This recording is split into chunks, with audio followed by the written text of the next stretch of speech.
Good morning दोस्तों, स्वागत है आप सभी का मेरे आज के इस ब्लॉग में। और आज है नवरात्रि का चौथा दिन। तो सुबह उठकर मैं आती हूँ छत पर, और छत पर आते ही मैं देखती हूँ कि मम्मी यहाँ पर फूल तोड़ रही थी। तो मैं आपको बता दूँ कि हमें फूल तोड़ने के लिए कहीं बाहर जाने की ज़रूरत नहीं पड़ती है, और ना ही हम फूल खरीदते हैं, क्योंकि हमारे छत पर ही एक बगीचा है जिसमें लगभग हर तरह के फूल हैं। तो पूजा के लिए फूल हम वहीं से ले लेते हैं। और अभी जो मम्मी फूल तोड़ रही हैं ये शंकर जी पर चढ़ता है, तो आइए पहले हम फूल तोड़ते हैं, उसके बाद पूजा करेंगे।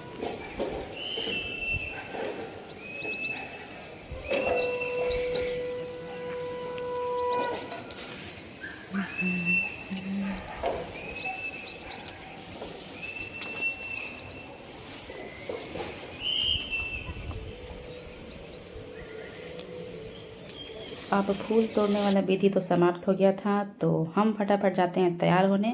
और जब तक हम तैयार होके आते हैं, ये देखिए हमारी मम्मी यहाँ पहले से ही पूजा की तैयारी में लगी हुई है। तो मुझे तो कुछ तैयारी करना ही नहीं पड़ा, मैं आई और उसके बाद से ही पाठ पढ़ना स्टार्ट कर दिया। देवी की स्तुति, अंबिका के रूप की प्रशंसा। ऋषि ने आगे कहना प्रारंभ किया। प्राचीन काल में शुंभ और निशुंभ नाम बलवान दानवों ने बल मद की ग्रीवित होकर इंद्रासन को अपनी अधीनस्थ कर लिया। उन दानवों ने सूर्य चंद्र कुबेर यम वरुण आदि सभी देवताओं के अधिकारों को छीन लिया। उन दोनों ने अग्नि और वायु को भी अपदस्थ कर दिया, अर्थात उन दोनों भाइयों ने संपूर्ण स्वर्ग लोक को हस्तगत कर वहां से देवों को खदेड़ दिया। उन दोनों राक्षसों से पराजित तथा अपमानित होकर सभी देवों ने अपराजिता देवी का ध्यान किया।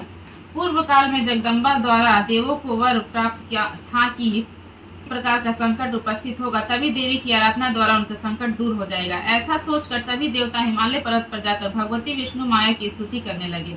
देवताओं ने कहा, देवी को नमस्कार है, महादेवी शिवा को हम सभी प्रणाम करते हैं, प्रकृति एवं भद्रा को नमस्कार है, हम लोग नियम पूर्वक जग जननी जगदम्बा की वंदना करते हैं, रौद्र नित्या गौरी एवं धात्री देवी को मेरा बारंबार नमस्कार है, ज्योतिषनामी चंद्र रूपिणी तथा सुख स्वरूपिणी देवी को मेरा सतत नमस्कार।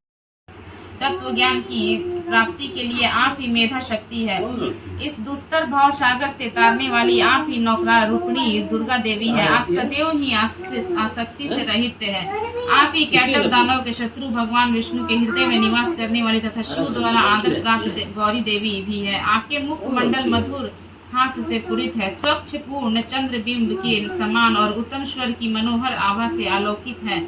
फिर भी आपके इस अनुपम रूप को देखकर राक्षस महिषासुर ने क्रोधाविष्ट होकर आप पर आक्रमण कर दिया। इस अत्यंत आश्चर्यकारक घटना है।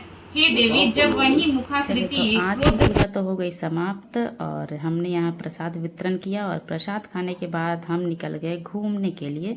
अब क्योंकि पूरा दिन भूखे रहना था तो टाइम पास तो करना था, तो फिर हम उठाते हैं स्कूटी और निकल जाते हैं सड़कों पर भ्रमण करने के लिए। फिर जब घूम फिर करके हम वापस आते हैं, तब तक टाइम जो है वो शाम की आरती का हो चुका होता है, तो बस फिर आरती में लग जाते हैं। मैया जय श्यामा गौरी तुम्हें कौन से दिन आरती के बाद वो समय आता है जब हमें अन्न को ग्रहण करने का मौका मिलता है। तो आज हमने पालक पनीर, रोटी और यहाँ आलू की सब्जी